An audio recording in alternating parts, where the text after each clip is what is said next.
Welcome to week 3 of the F.I.R.E travel series. I created this series prior to us traveling to Europe for 3 months. If you're new to my channel, my name is Jake. My wife and I retired from our 9-to-5 job by investing into real estate and the stock market so that we could achieve financial independence. So if you're new to the channel, welcome. In week 3, we spent the first part of the week at sea on our repositioning cruise from Florida to Barcelona. We had the opportunity to visit the Azores in Portugal. The Azores are islands in the Atlantic Ocean about 900 miles west of Portugal's mainland.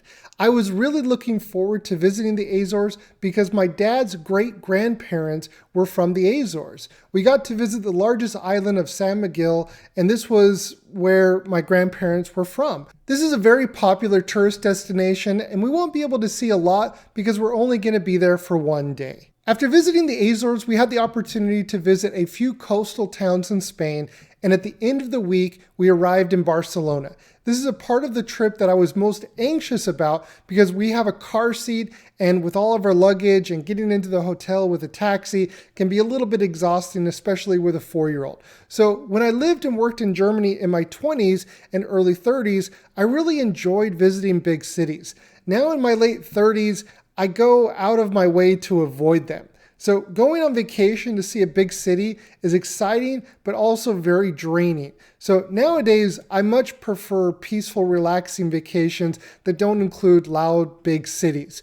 But thankfully, we got a hotel not too far away from the train station because starting next week, we're off on our way to France. But more on that in next week's video. Now to answer one of your questions, Jeff would like to know my thoughts on the NEOS ETFs like SPYI, QQQI, as well as the Goldman Sachs ETFs GPIQ, GPIX. He understands NEOS has a much higher expense ratio as compared to the JP Morgan, JEPQ, and JEPI ETFs, but what made me choose JEPQ?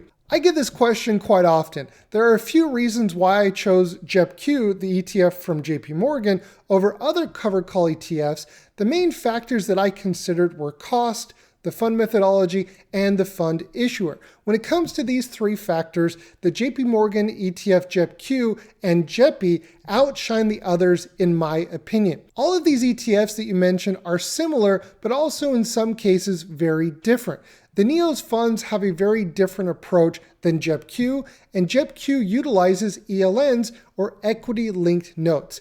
ELNs, in my opinion, are very misunderstood, but I think they are actually one of the unique selling points that makes JEPQ stand out from the others. If you want to learn more about ELNs, I made a video last year talking about ELNs, and I'll share the link. This video, I go into detail. I review an article where it talks about ELNs, equity-linked notes, and I learned a lot from the article. And after watching that video, I'm sure that you'll feel a lot more comfortable with them. Now, at the end of the day, I don't think you could necessarily go wrong with any one of these that you mentioned in your question. However, I would highly encourage you to stay away from the single stock covered call ETFs. And if you know, I'm not going to name them out by name, but you know the ones that I'm talking about that track stocks like Tesla or Coinbase, very speculative or volatile stocks. I personally would stay away from those. And I believe these are the wolves in sheep's clothing of the covered call ETFs. And if I can be so direct, when evaluating covered call ETFs, do the research for yourself and focus on costs, also known as expense ratios, the fund methodology or strategy, and the fund issuer. Knowledge is power. Understanding what you're truly investing in will give you the confidence that you'll make the right decision. But with that, thank you so much for the question. Thank you so much, everybody, for watching, and I'll see everybody in next week's video.